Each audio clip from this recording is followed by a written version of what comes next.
Hello, everyone. Justice Watch Hat here with another episode. Today, we're going to cover the murder of Dr. Devon Hoover, who was a neurosurgeon in the Detroit area. He lived in a historic district of Detroit known as the Boston Edison District. He lived in a palatial, ritzy mansion, and he was murdered and found in the crawl space of his attic, naked except for one sock, wrapped in a sheet, face down in a prone position after his family contacted authorities, and the authorities did a welfare check and discovered the body in the home.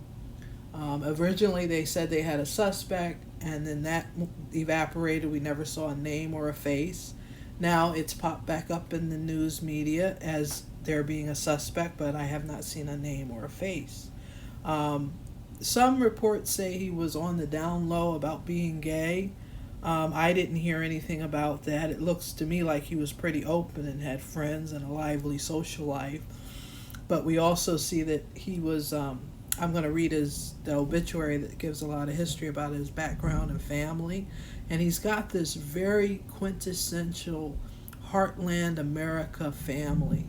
To me, they look like Mennonites, like conservative, and he like literally grew up on a dairy farm, and he's one son in a family filled with sisters. And don't get me wrong, I may say the wrong number. I think it's 7 kids, and they're all girls, and he's the one boy. Let me count the number on here: 1, 2, 3, 4, 5, 6. Yeah, 7. So I did get that right. And I'm not all that familiar with this case, by the way, but I still want to explore it. He deserves justice. He got killed, murdered, massacred in April 2023, and nobody's been arrested, to my knowledge. It hasn't been publicized. Nobody has been charged. There's no court dates. Justice hasn't been served yet. We want to get justice for this man. He did not deserve to die and be viciously murdered in his home. Apparently, this home is something he lovingly restored.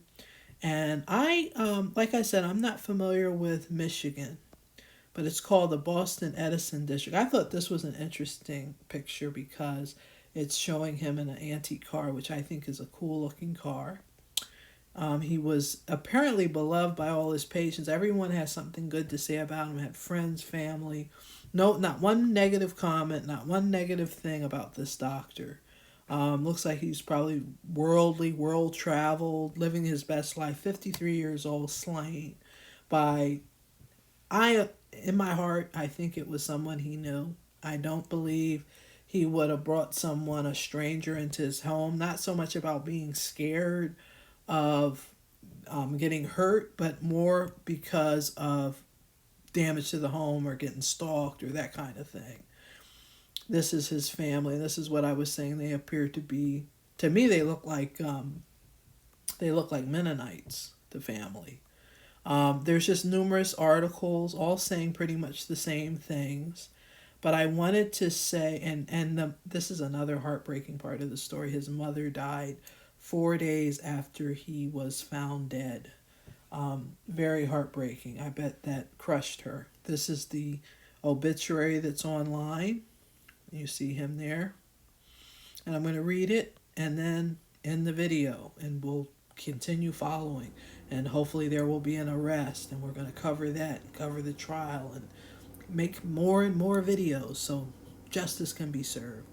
Devon Allen Hoover, age 53, passed away on Sunday, April 23rd, 2023. Devon was born to Clarence and Loretta Hoover on November 18th, 1969, in Elkhart, Indiana. Indiana, that is the epitome of America's heartland.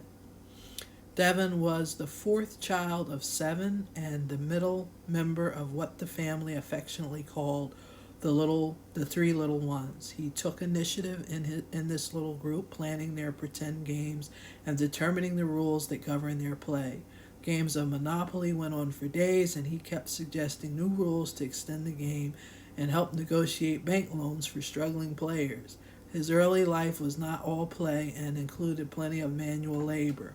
Until he left for college, Devon worked on the family dairy farm, milking the cows, planting and harvesting crops, and doing many other chores alongside the rest of the family. One of his hobbies was tending his own small garden in the backyard, which he had filled with herbs and perennials. He also raised and sold potatoes during his teenage years. As the only son, Devon could have taken over the family farm, but he decided early in life that he wanted to become a doctor. He graduated from Indiana University School of Medicine in 1996 and completed his residency at Henry Ford Hospital in Detroit. Throughout his career, he served his patients with exceptional skill and compassion. At the time of his death, he had been practicing for 27 years as a board certified neurosurgeon, specializing in the treatment of neck and back disorders. According to Ascension St. John Hospital, Dr. Hoover was recognized each year since 2008 as one of Metro Detroit's most respected neurological surgeons in Our Detroit magazine's annual Top Doc rankings. Devon loved his home in the Boston Edison Historic District of Detroit, Michigan. Since he purchased the home in 2008, he had been steadily transforming it room by room with period decor and carefully selected antiques. He was essentially the curator of his own museum, which he loved sharing with friends, family, and visitors. Devon had an eye for excellence across many areas of life, including his yard and hedges.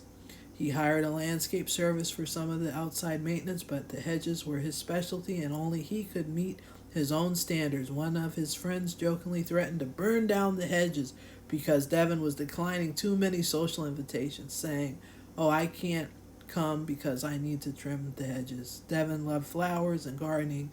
Each week he went to Easter Market and bought back bouquets to display in his home. Visitors always noticed the gorgeous fresh flower arrangement he kept in his entryway. He had recently installed a greenhouse in his backyard designed as a replica of one originally on the historic property. Devon always tended it himself and said that if he had another life, he would be a gardener.